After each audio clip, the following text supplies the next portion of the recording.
Hi guys, in my videos I frequently refer to an apologetic site called Islamic Awareness. They still make claims ranging, well, from the now obsolete and very tired scientific miracle claims to using a group of academics who supposedly say something nice about the Quran. Most have since withdrawn their statements and have declared they were being misrepresented and taken out of context. Islamic Awareness ignores this. I suspect this site is made by dreamers for dreamers. Dreamers who try and push reality away as far as possible and as long as possible. This is also the webpage that I was told has the most comprehensive collection of evidence for the physical and historically correct existence of Hammam, as was mentioned in the Quran, which I thought I thoroughly refuted, well, in several videos a year or so ago. This relatively recent update still tries to push the notion that the guy could have existed in Egypt by going to extremes and really ridiculous intellectual lengths. Looking at their latest claims, all they have done is added more hot air and padded everything with more fat to further obscure the basic facts. They carry on and on and on, bringing up nonsensical argument after another, thinking that volume will automatically bring about contents. Well, it does not. They have updated their information using the same professor and using the same quotes that I presented in my video after my research, but continue peddling their illusions. For some reason, they ignore the professor's strongest damnation, that of using burnt bricks, and continue pretending theirs is a valid argument. What they have abandoned is the idea that the claim made by Bouquet as to the identity of Haman was accurate by saying, however, this is no longer the case. But they do maintain that Haman, as grand helper of one of the 332 pharaohs, must have existed, without saying which one or providing evidence.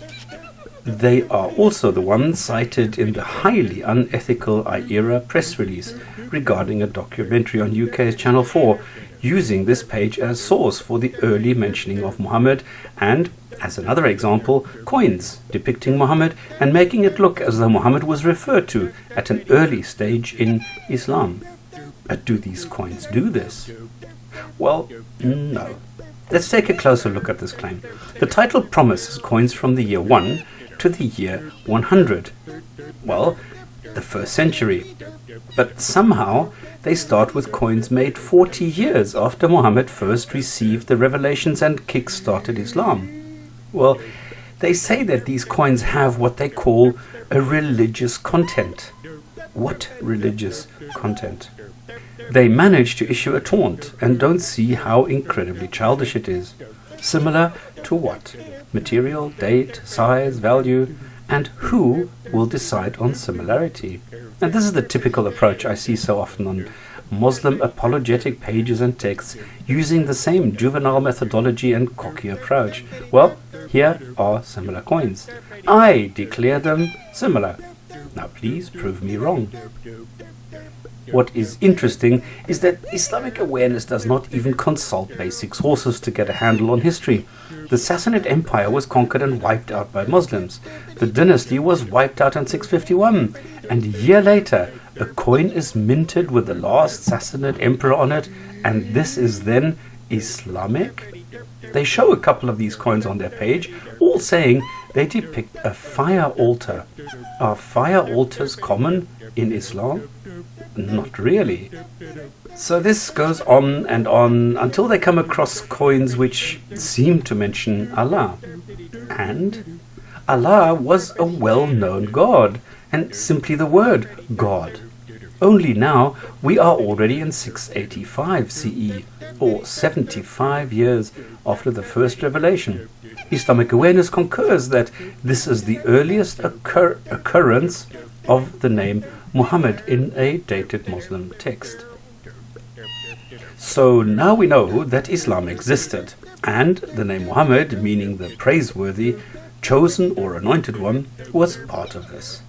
Are the texts any better in telling us what happened in the first 10 or 20 years by providing historically accurate evidence? There is a European archaeological group called ICAN, or ICAANE, the International Conference on the Archaeology of the Ancient Near East, which includes a section called Islam. And here, hundreds of archaeologists convene and discuss their research and findings. Because this was too broad and possibly too much spiritual, some experts came together and founded the Association of Islamic Archaeologists, concentrating on factual findings and the culture, rather than the religion. Now, even though the papers can be purchased for anything between 50 and 200 euros, you can get glimpses if you look hard enough, as they are sometimes published in universities around the world. Have any of these groups found any kind of material which would describe the rising development of early Islam? Well, if yes, I have been unable to find it, or them, or anything on this. But Islamic Awareness knows better. They come up with really obscure sources, some of them only available in Arabic, and some with a really low hit count, which does seem to indicate that they are not exactly in high demand. I am unable to judge this as I could not read the text, so if any one of these should really provide historically accurate and valid evidence depicting the eruption of Islam, I have to accept this and withdraw my claim that no early accounts exist.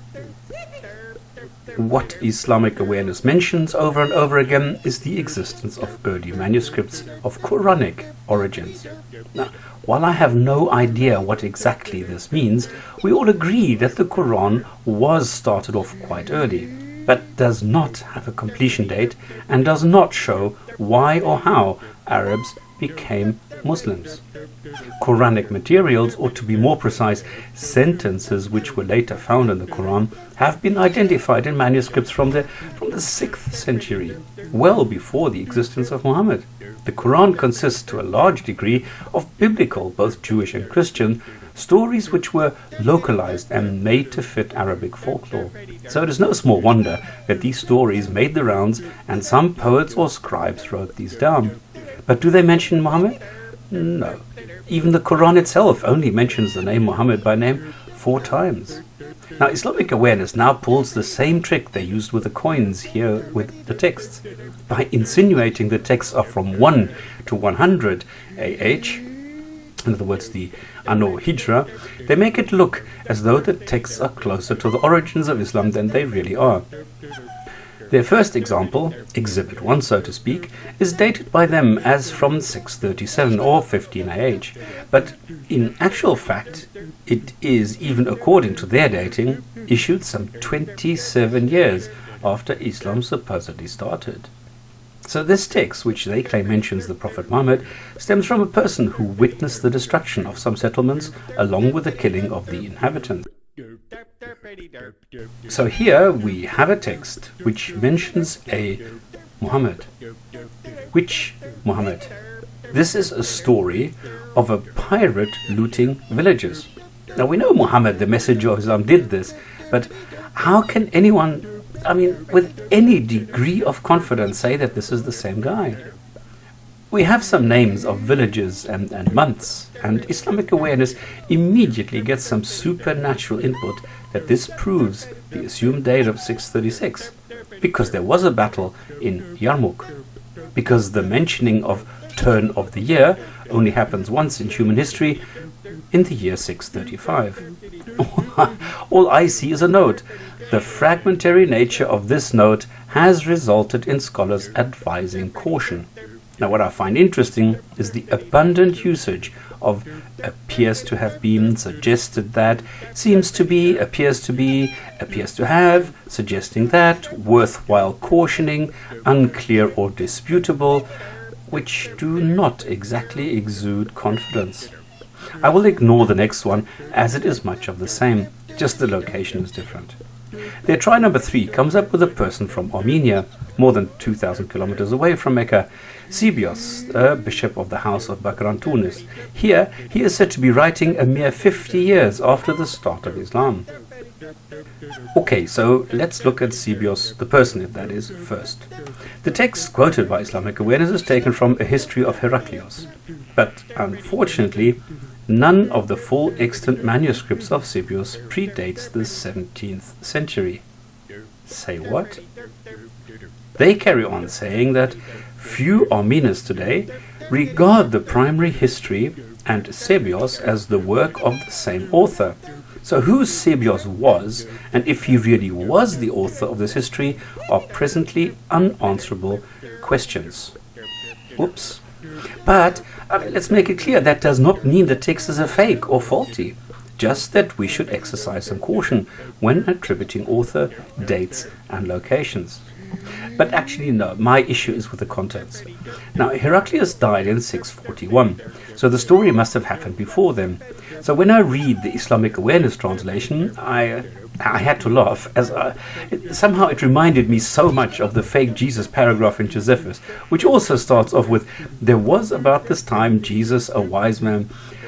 Anyway, looking at what is written here, we are supposed to believe that the Jews called in their Arab allies and they fended off the Romans together. Now, if I remember correctly, Muhammad broke with the Jews in 624, as is mentioned in the Quran in 244 and the following.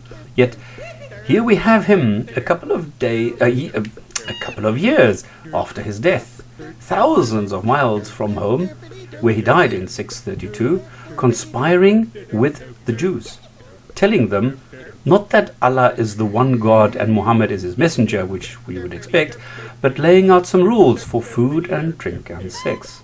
So this is more a political figurehead than a religious leader, wouldn't you say? And then it actually gets quite freaky, because the same Muhammad who drove out the Jews and killed them everywhere now thinks it's okay. They keep their promised land, saying, "Take the country which God gave to your father Abraham." Wow, now that is what I call generous. And Islamic Awareness is trying to tell me that this is the Muhammad as depicted in the Sunnah? Nope, sorry, I don't buy it. Now Islamic Awareness brings up more and more non-issue texts, and going later and later into time. None of these is historically reliable in any way and provides any insight into the early days of Islam.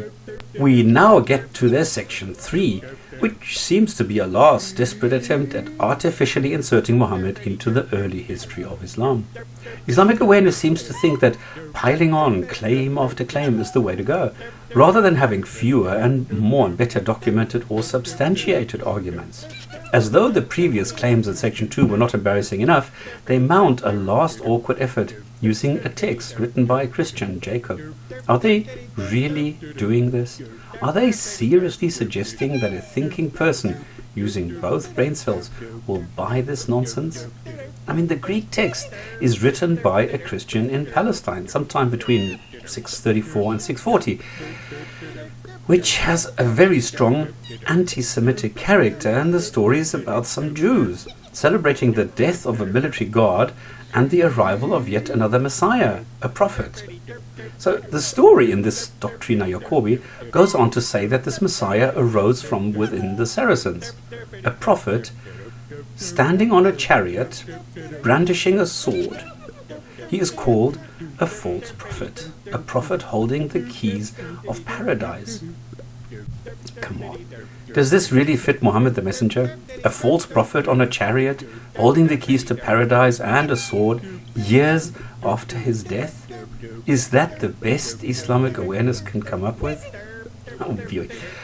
At the beginning of this section, we are informed that to put Muslim and non-Muslim accounts in a chronological perspective, they themselves state that he was dead in 632. Yet here we have a man in his prime, leading entire armies, very much undead.